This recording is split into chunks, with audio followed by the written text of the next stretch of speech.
My name is Rachel, and I'm 34 years old. I've been married to my husband, Daniel, for 3 years. Daniel works as a consultant, and I run a small business from home making handmade crafts. I love Daniel, but there's something I've never told him. My family is very wealthy. My parents always taught me to be independent. Even though we had a lot of money, they wanted me to earn my own way. After college, I got a regular office job and started crafting as a hobby. That hobby turned into a small business. By the time I met Daniel, it was going well. Daniel and I met at an art fair where I was selling my crafts. He stopped by my booth and said, "These are amazing. You're really talented." His kind smile caught my attention. I've never been great at chatting, but with Daniel, it was easy. We started seeing each other often. We enjoyed quiet evenings talking about everything, from our favorite books to childhood memories. When Daniel proposed, saying yes felt natural. I didn't tell him about my family's money because I wanted our relationship to be about love, not wealth. After we got married, we moved into a small apartment. Life was good at first, but then Daniel's job got harder. He came home tired and frustrated. One day he said, "Maybe I should quit. This job is draining me." I told him to take a break if he needed to. Secretly, I started using my savings to help with our expenses. I told him my business was doing better, which was partly true, but I didn't mention my family's money. Over time, Daniel grew distant. He started coming home late and gave vague excuses about work events. One day, I found a receipt for an expensive dinner for two. My heart sank. "Daniel, can we talk?" I asked one evening. "What is it?" he said, barely looking up. "Are you seeing someone else?" The room went silent. He looked nervous and said, "She's just a friend helping me with career advice." I wanted to believe him, but I had doubts. Over the next weeks, he acted strangely. He became overly nice, doing chores he usually avoided and complimenting me more than usual. It didn't feel genuine. One day my mom called. "Rachel, we haven't seen you in months. Is everything okay?" "Yes, Mom. I've just been busy," I said. "If you ever need help, let us know," she replied. After that call, I knew I needed to get to the truth. That evening, I confronted Daniel again. "If there's something you're not telling me, I need to know." He sighed. "I've been feeling like a failure. I can't provide for us the way I should. That's why I've been talking to Claire. She's a career coach." "Why didn't you tell me?" I asked softly. "I didn't want you to think less of me," he said. Tears filled my eyes. "We're a team, Daniel. You don't have to face this alone." That night, we talked openly for the first time in a long while. I didn't tell him everything about my family, but I assured him we'd get through this together. Slowly, we began to rebuild trust. Over the next few weeks, Daniel made an effort to change. He started looking for new job opportunities and spent more time at home. While it wasn't easy, I felt hopeful for the first time in a while. My business also continued to grow, and I poured my energy into creating new designs and exploring ways to expand. One afternoon, as I was packing an order, Daniel walked in with a big smile. "I got an interview for a new position," he said.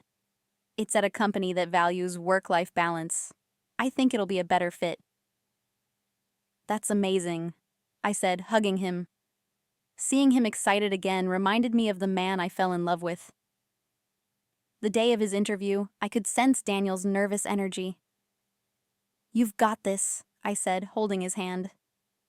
When he returned later that evening, he looked relieved. "I think it went well," he said. "They'll let me know next week." As we waited for the news, I found myself reflecting on how much we had grown as a couple. Our struggles had taught us the importance of communication and supporting each other. I knew that no matter what happened, we'd face it together. When the call finally came, Daniel's face lit up. "I got the job!" he exclaimed. We celebrated that evening with a simple dinner at home, grateful for the fresh start. But life had one more surprise in store.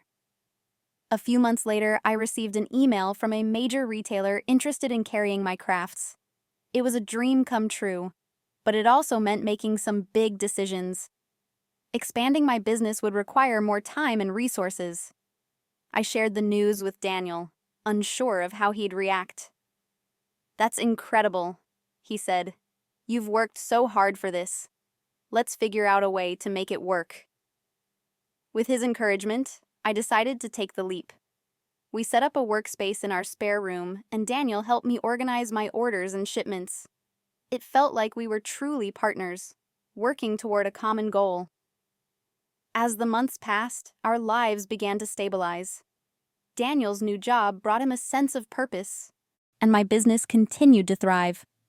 We started talking about our future, traveling, buying a house, and maybe even starting a family. One evening, as we sat on the couch, Daniel turned to me and said, "Thank you for sticking by me. I know I haven't made it easy."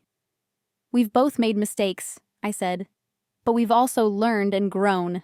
That's what matters." Looking back, I realized that our struggles made us stronger. Life isn't perfect, but it's the imperfections that make it real. Daniel and I are building a life together, one step at a time, and I wouldn't have it any other way. One weekend, Daniel suggested a short getaway to celebrate our recent successes. "Let's head to the mountains," he said. "It'll be nice to disconnect and just enjoy nature." We packed our bags and drove to a cozy cabin surrounded by tall pines. The air was crisp and the silence was comforting. Sitting by the fireplace that evening, we talked about everything: our hopes, dreams, and even the challenges we had faced. It felt like a fresh chapter in our relationship. "Do you ever think about what life will look like in 5 or 10 years?" Daniel asked. "All the time," I replied. "I hope we'll be happy, no matter where we are or what we're doing." "As long as we have each other, I think we will be," he said, taking my hand. The weekend was exactly what we needed to reconnect and recharge. On the drive back, I felt a sense of peace and gratitude. Life wasn't perfect, but it was ours. Back at home, I decided to take a big step. I called my parents and invited them to dinner. It's time Daniel gets to know more about my family, I thought. They were thrilled and agreed to come over the following weekend. When the day arrived, I was nervous but excited. I had kept my family's wealth a secret for so long, and I wasn't sure how Daniel would react. My parents arrived with warm smiles and a bottle of wine. Dinner was filled with laughter and stories from my childhood. Toward the end of the evening, my father said, "Daniel, you're part of the family now. If you ever need help, don't hesitate to ask." Daniel looked surprised but grateful. "Thank you. That means a lot," he said. After my parents left, Daniel turned to me. "Your family is wonderful. Why didn't you tell me more about them before?" "I was worried it might change how you see me," I admitted. "Rachel, nothing could change how I see you," he said. "I love you for who you are, not where you come from." Hearing those words lifted a weight off my shoulders. For the first time, I felt like we were completely open with each other. From that day forward, our bond grew stronger. We learned to face life's uncertainties together, trusting that our love and partnership would guide us. Life isn't about having all the answers, it's about finding them together.